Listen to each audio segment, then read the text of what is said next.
Alright guys, just wanted to make a video here about police during an Shtf.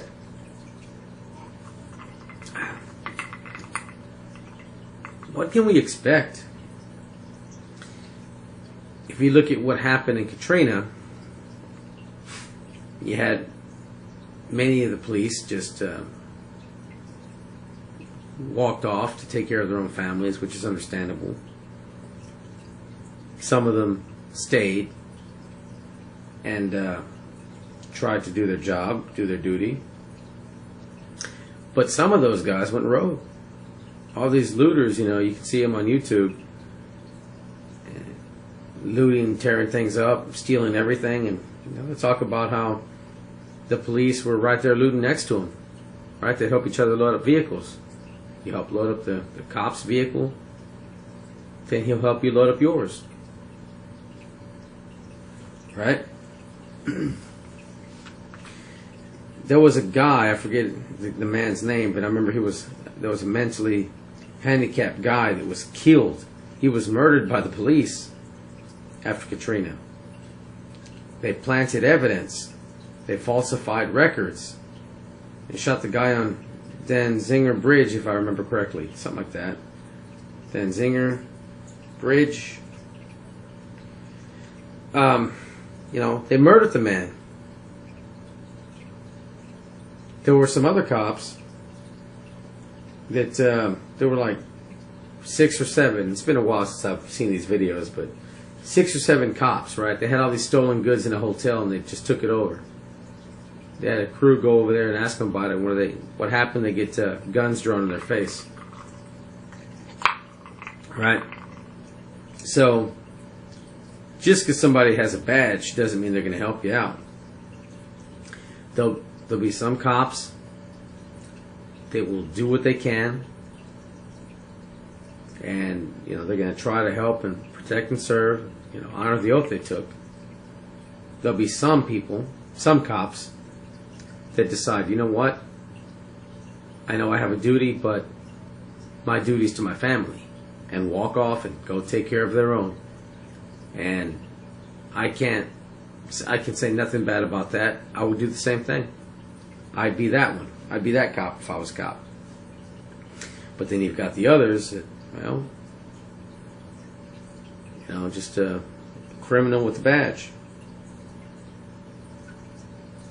In Argentina, I remember watching a video and this woman was talking about how she lived out in the countryside, just outside the city limits or something. And she called the police because she was being robbed. Looters were taking all her food and supplies, you know, her farm and what shit, you know, stuff like that. Stuff she had saved up, put aside. And the cops get out there and they fend off, they chase off the looters, but then they load up their own vans and they take her stuff. Right? So she calls the cops and the cops do the same thing. She winds up without anything. They just steal her stuff anyway. Now you look at the cops that may be like the rogue cops in New Orleans there after Katrina. Right?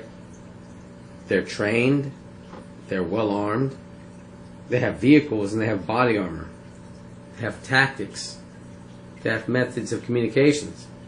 You know, they got radios on. I mean, they can communicate. They know what they're doing, right?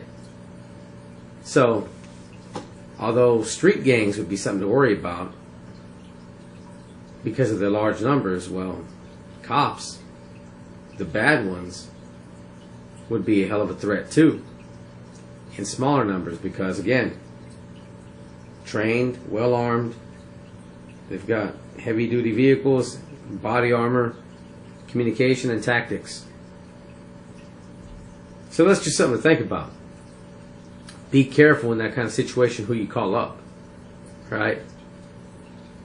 Again, I don't think all cops are bad.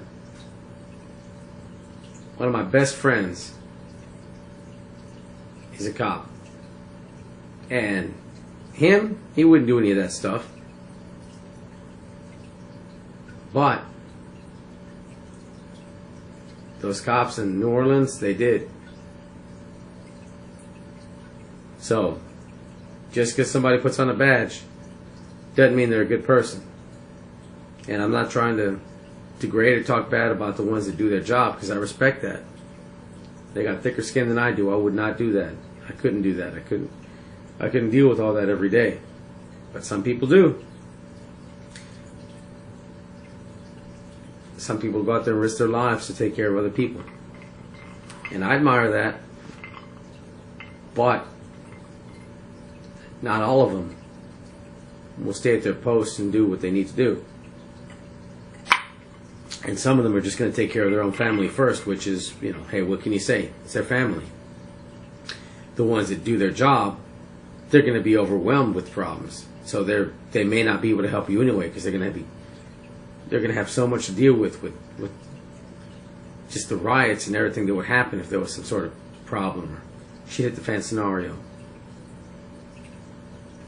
Be like the one-legged man in an ass-kicking contest. That's what could they do? So few cops against so many problems, and then you'd have, you know, a good chunk of the police force going rogue and, you know, causing a lot of those problems.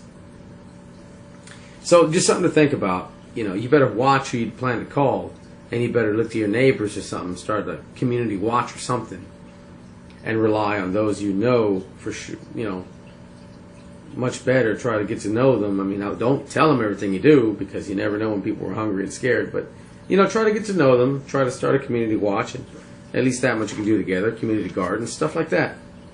Right? That way, when something does happen, you can pull together. At the same time, you don't jeopardize your own family by telling them what you have, and then when they're desperate, if they don't prepare, well, then they're trying to kick in your door for supplies. But anyway, just something to think about, guys. Later.